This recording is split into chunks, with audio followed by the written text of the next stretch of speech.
But actually, let's examine some of the um,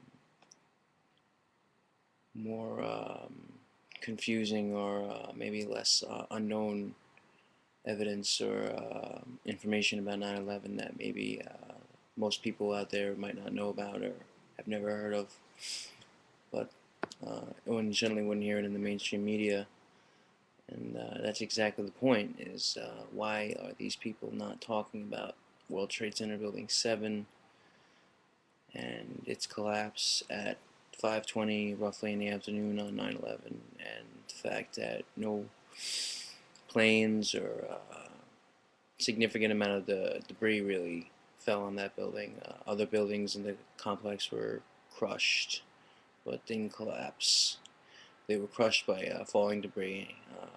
You know, World Trade Center 3, 4, and 5, which are right under 1 and 2, were all completely just covered in debris, and none of them actually demolished or fell.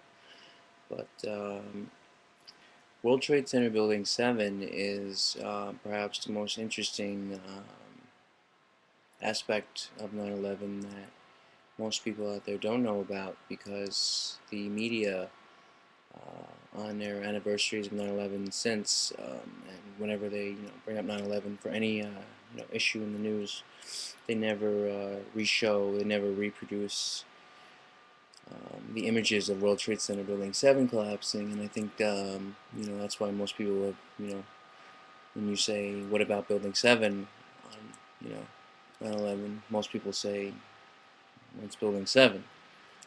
And this is quite damning, of the media's attempt to black it out of people's memories, and make sure that they don't tie that into some kind of overall unified conspiracy on that day to actually to justify whatever.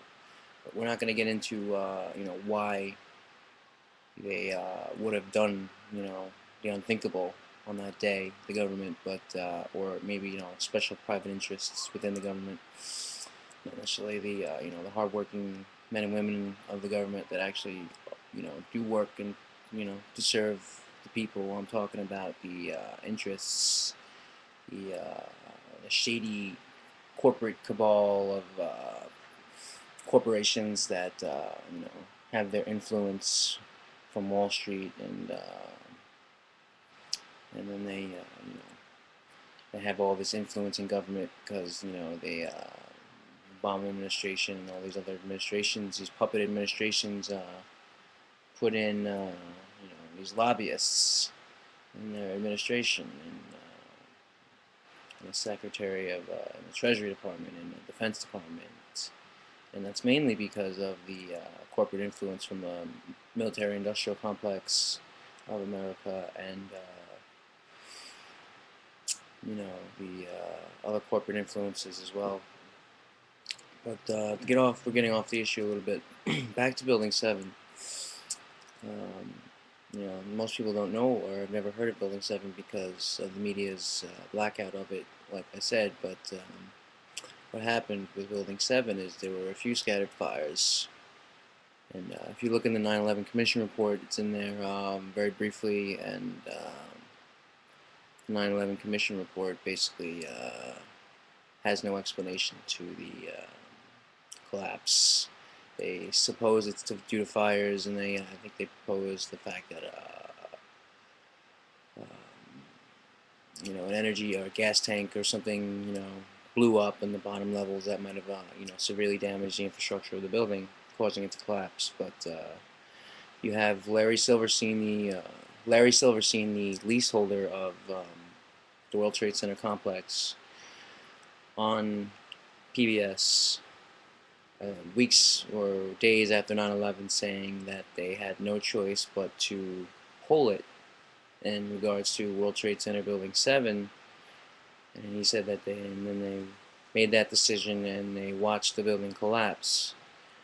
And you can look that up on YouTube, Google, or anything, and you can actually see him, Mr. Silverstein, saying this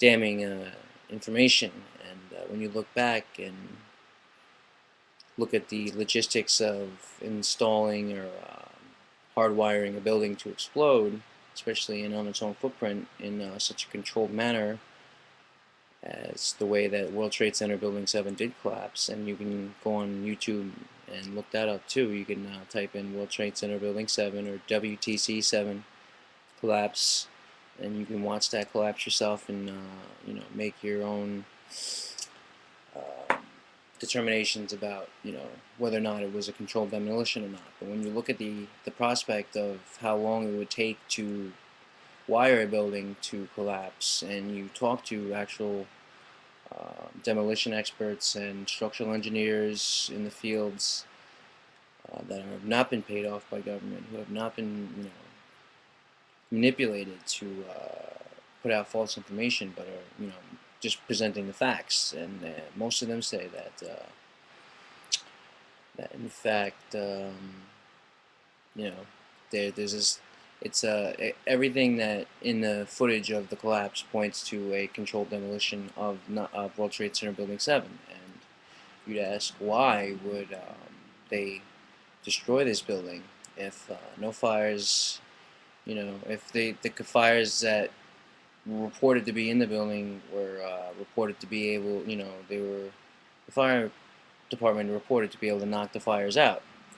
But instead they were pulled away from the area. They were told to back out of the area. The building was going to collapse, and nobody knew who was exactly who was orchestrating this collapse, or if it was happening on its own and they knew. But whatever the facts might have been, you have the leaseholder of the World Trade Center on TV, his own words saying that they made the decision to demolish the building. And I guess he didn't do his homework before he made the statement, because obviously any American citizen or person out there with logic and reason is going to decipher the fact that it takes more than 7 or 8 hours, or however long it took to collapse. It takes longer than a day, at least, even to install all the explosive devices in the certain areas you need to, and it's a huge logistical planning process involved in such a matter. So this statement from Larry Silverstein would indeed be an indictment of prior knowledge to the attacks of 9/11, and if not that, at the very least, prior knowledge to the need for a demolition of World Trade Center Building 7. Because clearly you look at the facts, the video evidence, and you see that no plane actually ever hit that building. So how are a few small fires actually going to cause the building to collapse? How are a few small fires going to cause, or even a gas tank explosion for that matter, going to cause a not localized but central main failure of all support columns? It would take a failure across the entire building for the building to collapse in the nature it did. And fires would maybe at the best weaken a certain column, a certain section of the building, but certainly not the entire building at once. And the building collapsed at free fall speed in about, I think it was 5 seconds. So you make your own educated, informed hypothesis from this information, but look up the footage and also the facts regarding World Trade Center Building 7. And if you care about your country, if you care about the government, if you care about the fact that you don't want the government to control your life and you don't want to be lied to, look up the evidence, look up the information regarding World Trade Center Building 7, and after that small dose of truth, I recommend looking more into the actual entire evidence regarding 9/11 as far as controlled demolitions of World Trade Center Building 1 and 2, the fact that numerous eyewitness accounts of secondary explosions in the building, the fact that there were numerous eyewitness accounts of an explosion before the actual plane, the first plane, actually hit the first tower. So we have actual eyewitness accounts of a bomb going off in the basement level or the lobby of World Trade Center. I forget which tower was hit first, but we have people go on record, to their deathbed, taking this, this account of that day with them, saying that an actual explosion went off in the World Trade Center before a plane actually physically hit the building. And if you, subscribe to the fact that these people would have no reason to lie about this, it's quite troubling to think about, when you look at all the other evidence regarding that day.